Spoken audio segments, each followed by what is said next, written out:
노다지 쌀전입니다.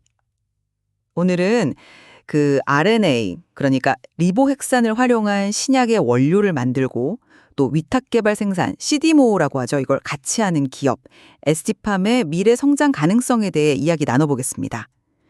에스티팜이 과연 이 혁신적인 분야에서 글로벌 리더로 딱 자리매김할 수 있을지, 아니면 넘어야 할 과제들이 좀 더 많을지 한번 살펴보는 시간인데요.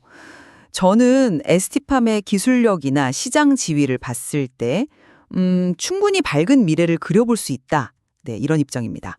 네, 저는 ST팜의 그 성장 기대감도 물론 중요하지만 그 이면에 있는 여러 위험 요인들, 또 시장의 불확실성, 이런 것들을 좀 더 신중하게 봐야 한다, 이런 입장입니다. 네, 그렇죠. 에스티팜은 그 짧은 유전 물질 가닥으로 질병 유전자를 아주 정밀하게 공격하는 올리고 핵산 치료제 분야에서 이미 세계적인 기술력 그리고 생산 능력을 인정받고 있어요. 당장 올해 2025년 2분기 실적만 봐도 영업이익률이 무려 16.9%.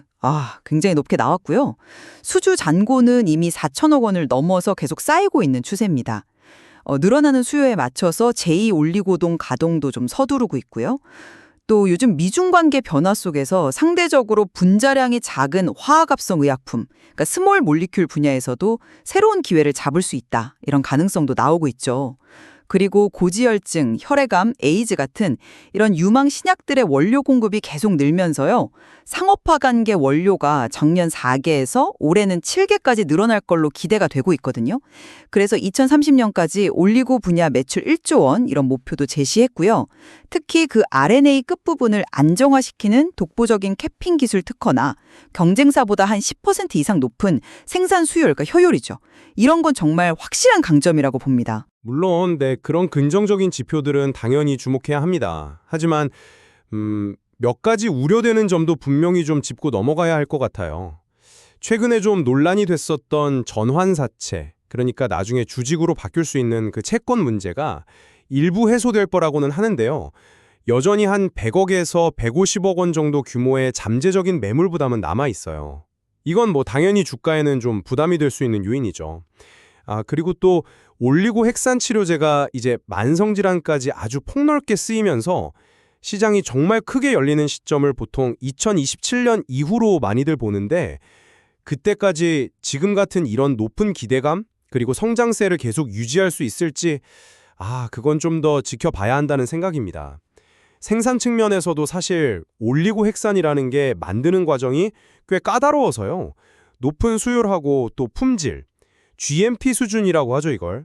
대량으로 꾸준히 유지하는 게 이게 생각보다 쉽지가 않습니다. 이게 물론 후발주자에게는 진입장벽이 되겠지만 에스티팜에게도 이건 계속 풀어야 할 숙제거든요. 제2올리고동 가동률을 높이고 추가 증설까지 필요하다, 이런 상황이라는 건 긍정적인 신호일 수 있지만 과연 예상만큼 수요가 계속 받쳐줄지 이게 또 관건이죠. 경쟁사 상황이 우리한테 유리하다, 이런 분석도 있지만 언제든 새로운 경쟁자가 나타날 수도 있고 또 기존 경쟁사가 갑자기 전략을 바꿀 수도 있는 거고요. 그리고 무엇보다 신약 개발이라는 것 자체가 임상 성공이나 규제 승인 같은 그런 불확실성이 늘 따르는 분야라는 점을 잊으면 안 될 것 같습니다. 하지만 그 RNA 치료제 시장 자체의 잠재력을 더 크게 봐야 하지 않을까요? 제 생각에는요, 기존 약으로는 치료하기 어려웠던 그런 질병에 대해서 정말 새로운 가능성을 열고 있고, 또 mRNA 백신에서 봤듯이 그 파급력이라는 게 엄청날 수 있거든요. 이미 글로벌 대형 제약사들이 이 RNA 분야에 정말 막대한 투자를 쏟아붓고 있고요. 에스티팜은 바로 이 시장을 선점하고 기술력을 인정받았기 때문에 이런 투자의 수혜를 직접적으로 받을 수 있는 그런 위치에 있다고 봅니다. 제2올리고동도 또 빠르게 짓고 추가 증설까지 검토한다는 건 이런 시장 성장에 대한 어떤 자신감의 표현 아닐까요? 벌써 상업화 원료 5개를 안정적으로 공급하면서 그 기술력을 증명했고 올해 7개로 늘어난다는 건 정말 대단한 성과라고 생각하는데요. 그 시장 잠재력 자체는 저도 동의합니다. 하지만 역시 그 타이밍이 문제예요. 2027년까지는 아직 시간이 좀 남았고 현재 ST팜의 그 대형 생산 라인 능력이 연간 한 500kg에서 최대 1톤까지 가능하다고는 하지만 실제 품목당 생산량은 연 150kg 수준이잖아요.